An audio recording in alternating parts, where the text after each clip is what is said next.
Selanjutnya Bapak Ibu semua, percaya nggak Bapak Ibu, setiap kebaikan itu akan dibalas? Percaya nggak Bu?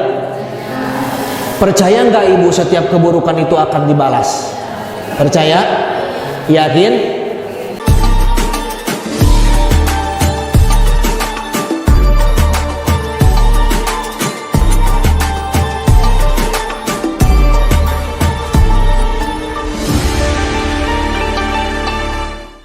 Kababawa oleh hawa nafsu. Selanjutnya Bapak Ibu semua, percaya nggak Bapak Ibu, setiap kebaikan itu akan dibalas? Percaya nggak Bu?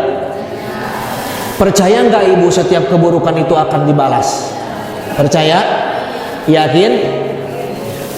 Salah satu yang meyakinkan saya bahwa balasan itu nyata dengan air ini. Saya terima air ini dan saya ucapkan terima kasih kepada yang memberikan air minum ini. Saya minum ya.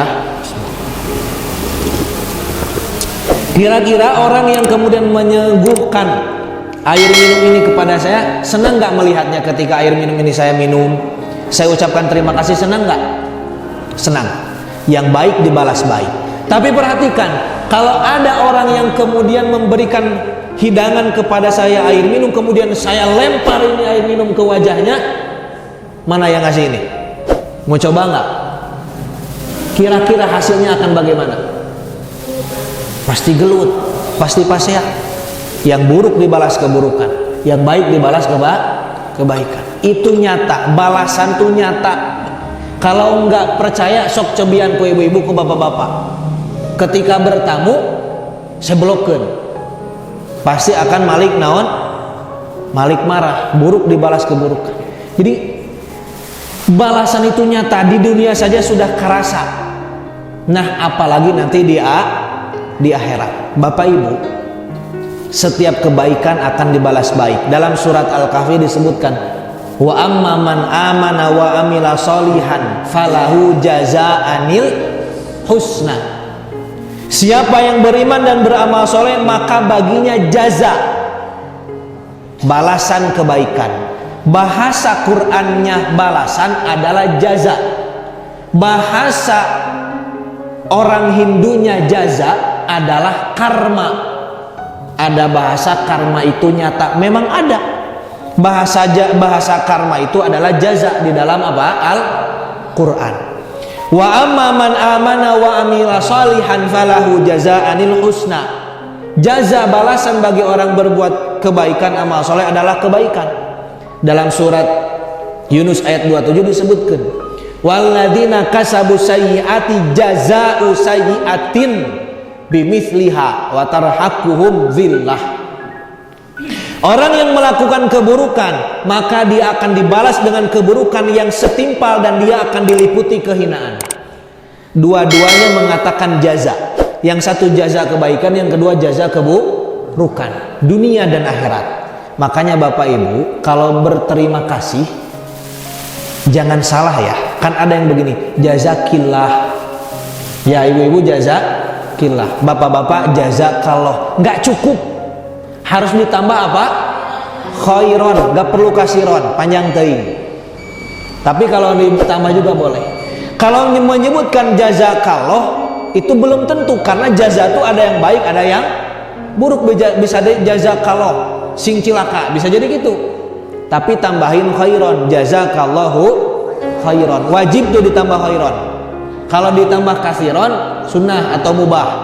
Tapi ditambah khairon itu wajib. Jazakillahu khairon. Kan ini mah cukup jazakillah, emotnya teh senyum, jazakillah. Padahal mah itu bisa jadi jaza, nanti jaza keburukan. Harus ditambah jazakillahu khairon. Untuk perempuan, untuk laki-laki jazakallahu khairon, atau untuk semuanya jazakumullahu khairon. Jadi jaza itu Bapak Ibu ada yang baik, ada yang buruk. Bahasa Quran, bahasa kitanya karma. Ibu-ibu, bapak-bapak, karma itu adalah jaza dan nyata dan pasti. Tapi saking pemurahnya Allah, urusan jaza di akhirat, urusan karma, urusan balasan di akhirat cukup terhapus dengan istighfar. Astagfirullahalazim. Contoh, bapak-bapak ninggalin sholat, Dosa nggak? Terus bapak-bapak astagfirullah minta ampun kepada Allah, diampuni nggak dosanya? Pasti diampuni. Kalau ada yang menyangka belum tentu diampuni, termasuk orang yang tidak yakin dengan kemaha pemurahan Allah. Ninggalin sholat langsung istighfar astagfirullah, langsung hari takene diampunkan dosanya oleh Allah. Jadi bapak-bapak kalau nanti meninggal sudah tidak ada lagi dosa meninggalkan sholat. Ibu-ibu membuka aurat, dosa tidak? Kemudian ibu-ibu ingat dan istighfar astagfirullah, diampuni nggak dosanya? Pasti diampuni. Saat itu juga diampuni sama Allah. Jadi ibu-ibu kalau nanti ke akhirat sudah tidak punya dosa lagi, tidak menutup aurat. Kenapa? Karena sudah dihapuskan oleh istighfar. Jadi urusan jaza, balasan karma di akhirat itu dihapuskan, dihilangkan oleh istighfar, cukup. Tapi ingat Bapak Ibu, setiap dosa yang kita lakukan, jaza karma di dunia tidak bisa hilang dengan apapun, tidak bisa hilang dengan istighfar. Kita ninggalin sholat, dosa di akhirat beres, balasan di akhirat beres dengan istighfar, tapi balasan di dunia rasakan. Sekali lagi kepada ibu-ibu, kepada bapak-bapak yang masih berani berbuat dosa, yang masih berani berbuat keburukan, Anda berbuat satu keburukan, satu dosa, Allah ampunkan dengan istighfar, tapi Anda akan merasakan satu jaza, satu karma di dunia dan tidak hilang oleh istighfar. Satu dosa, satu jaza. Satu dosa, satu karma. Silakan berbuat dosa, silakan istighfar. Selesai urusan di mana? Di akhirat, tapi di dunia tidak akan selesai. Harus merasakan dulu jaza karma di dunia. Contoh, saya ingin curhat Bapak Ibu. Suatu hari saya pernah menampar anak-anak pang yang di pinggir jalan. Karena saya nasihati, ada yang melawan, saya gampar. Padahal tidak boleh. Tidak boleh. Saya merasa itu dosa. Suatu saat masih baru, setengah tahun yang lalu lah, saya main bola Bapak Ibu, saya main bola. Orang tahu itu yang main adalah ustadz, karena sudah dikenal. Kedua ada tahu jenggotan kan, ini ustadz sedang main bal. Tapi kemudian tiba-tiba ada orang menampar saya. Ada orang menampar saya ibu-ibu. Saya saat itu merasa terhina. Ustadz dikia-kia. Bahkan teman-teman saya pun marah. Tapi kata saya, tahan. Ini karma dari Allah buat saya. Satu, setimpal ditampar. Dua, saya dihinakan.